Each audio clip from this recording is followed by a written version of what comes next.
സംസ്ഥാനത്ത് രൂക്ഷമായ വൈദ്യുതി പ്രതിസന്ധി ജനജീവിതത്തെ കാര്യമായി ബാധിക്കുകയാണ്. ഒരു മണിക്കൂറിലധികം നീളുന്ന ലോഡ് ഷെഡിംഗ് ആണ് സംസ്ഥാനത്ത് നടക്കുന്നത്. എത്ര നാൾ തുടരുമെന്ന കാര്യത്തിൽ സർക്കാരിനും ഒരു വ്യക്തതയില്ല. അതേസമയം റൗണ്ട് ക്ലോക്ക് അടിസ്ഥാനത്തിൽ വൈദ്യുതി വാങ്ങാൻ റെഗുലേറ്ററി കമ്മീഷനിൽ പെറ്റീഷൻ ഫയൽ ചെയ്തിരിക്കുകയാണ് KCB. 5.96 രൂപയ്ക്ക് 200 മെഗാവാട്ട് വൈദ്യുതി വാങ്ങാനാണ് നീക്കം. വിവരങ്ങളുമായി ദിലീപ് ഉണ്ട് തിരുവനന്തപുരത്ത് നിന്നും എന്നുള്ളതാണ്. ദിലീപ്, ഇതിലൊരു പ്രധാനപ്പെട്ട കാര്യം, ഇപ്പോൾ രാത്രിയായാൽ എപ്പോഴൊക്കെയാണ് കറണ്ട് പോകുന്നത്, എങ്ങനെയൊക്കെയാണ് കറണ്ട് പോകുന്നത് എന്നുള്ള കാര്യത്തിൽ ഒരു വ്യക്തതയുമില്ല. സഹിക്കാൻ പറ്റാത്ത സാഹചര്യവുമാണ്. ജനങ്ങൾ വലിയ രീതിയിൽ ബുദ്ധിമുട്ടുന്നു. ഇപ്പോൾ വൈദ്യുതി വാങ്ങാൻ പോകുന്നു എന്നൊക്കെ പറയുന്നു. പക്ഷേ ഇതൊക്കെ വളരെ നേരത്തെ ചെയ്യേണ്ടിയിരുന്ന കാര്യങ്ങളാണ് എന്നൊരു പ്രശ്നവും അവിടെ നിലനിൽക്കുന്നില്ലേ ദിലീപ്? പ്രജിത്ത്, തീർച്ചയായും അങ്ങനെ തന്നെ കരുതേണ്ടി വരും. പ്രത്യേകിച്ച് ഏറ്റവും പ്രധാനപ്പെട്ട രണ്ട് കാര്യങ്ങളാണ്. അതായത് കഴിഞ്ഞ ദിവസം വൈദ്യുത മന്ത്രി പോലും വ്യക്തമാക്കിയത്, അതായത് എത്ര നാൾ വരെ ഇത്തരത്തിൽ പവർ കട്ട് അല്ലെങ്കിൽ ലോഡ് ഷെഡിങ് ഉണ്ടാകുമെന്നടക്കമുള്ള കാര്യങ്ങളിൽ മന്ത്രിക്കോ അതോടൊപ്പം തന്നെ KSEBിക്കോ വ്യക്തമായ ഒരു നിലപാട് സ്വീകരിക്കാൻ സാധിക്കുന്നില്ല. അതാണ് ഏറ്റവും പ്രധാനപ്പെട്ട കാര്യം.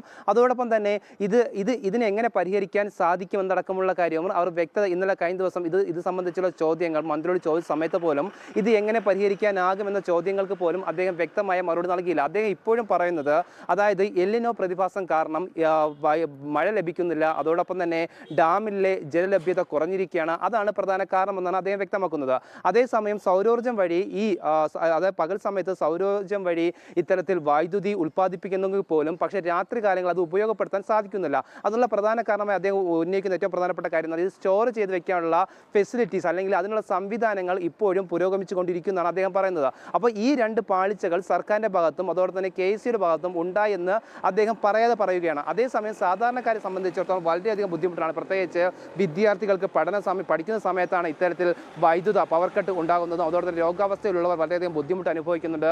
അതോടൊപ്പം തന്നെ ഊഷ്മാവ് വളരെയധികം വർദ്ധിക്കുകയാണ്. അതോടൊപ്പം തന്നെ ഫാനോ അല്ലെങ്കിൽ AC ഉപയോഗിക്കാതെ കിടക്കാൻ പറ്റാത്ത സാഹചര്യമാണ്. നമുക്ക് ഈ അടുത്ത കാലത്ത് തന്നെ ഏറ്റവും കൂടുതൽ സോഷ്യൽ മീഡിയയിൽ അതോടൊപ്പം തന്നെ Instagram അടക്കമുള്ള സോഷ്യൽ മീഡിയയിൽ വരുന്ന വീഡിയോസും അതോടൊപ്പം തന്നെ ട്രെൻഡിങ് നിൽക്കുന്ന കാര്യങ്ങളും ഇത് സംബന്ധിച്ചുള്ള ഇന്ദിര കട്ട് പോലെയുള്ള വിമർശനങ്ങളാണ്. എന്തായാലും സാധാരണക്കാരെ സംബന്ധിച്ചിടത്തോളം വളരെയധികം ബുദ്ധിമുട്ടാണ് അനുഭവിക്കുന്നത്.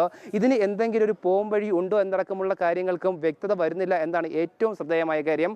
അതോടൊപ്പം തന്നെ ഈ ഒരു പ്രശ്നം എങ്ങനെ പരിഹരിക്കാനാകും എന്നടക്കമുള്ള കാര്യങ്ങളും ഇപ്പോൾ ചർച്ച ചെയ്യുന്നുണ്ടെങ്കിൽ പോലും അതിനും വ്യക്തതയില്ല. അതോടൊപ്പം തന്നെ പ്രജിത്ത്, ഒരു കാര്യം കൂടി പറയേണ്ട ഏറ്റവും പ്രധാനപ്പെട്ട കാര്യം എന്ന് പറയുന്നത്, നിലവിൽ ഇത്തരത്തിലൊരു സംഭവം, അതായത് ഇപ്പോഴത്തെ പ്രശ്നങ്ങൾ ഈ ഫ്യൂച്ചറിലും ഭാവിയിലും ഇത്തരത്തിലുള്ള പ്രശ്നങ്ങൾ വരാൻ സാധ്യതയുണ്ട്.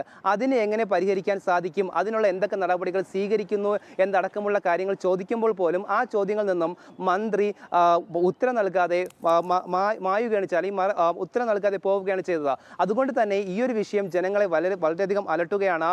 ഈ ഒരു വിഷയത്തിൽ എന്ത് നിലപാട് ഇനിയാണ് സ്വീകരിക്കുന്നത് എന്നടക്കമുള്ള കാര്യങ്ങളാണ് അറിയേണ്ടത്. പ്രജിത്ത്. ഓക്കെ ദിലീപ്, എന്തായാലും ഏറ്റവും പ്രധാനപ്പെട്ട കാര്യം, ഒരു സംസ്ഥാനത്ത് വൈദ്യുതി പ്രതിസന്ധി ഉണ്ട് എന്ന് പറയാനല്ല ഒരു മന്ത്രിയെ ആവശ്യം എന്നുള്ളതാണ്. അതിനുള്ള പരിഹാര നടപടികൾ ഉണ്ടാക്കാനാണ്. ഇത് നമ്മൾ നേരത്തെയും സൂചിപ്പിച്ചതാണ്. പക്ഷേ കാര്യക്ഷമമായ ഇടപെടലുകൾ ആ മന്ത്രിയുടെ ഭാഗത്തു നിന്നോ സർക്കാരിൻ്റെ ഭാഗത്തു നിന്നോ ഉണ്ടാകുന്നില്ല. ദുരിതം അനുഭവിക്കുന്നത് ജനങ്ങളുമാണ്.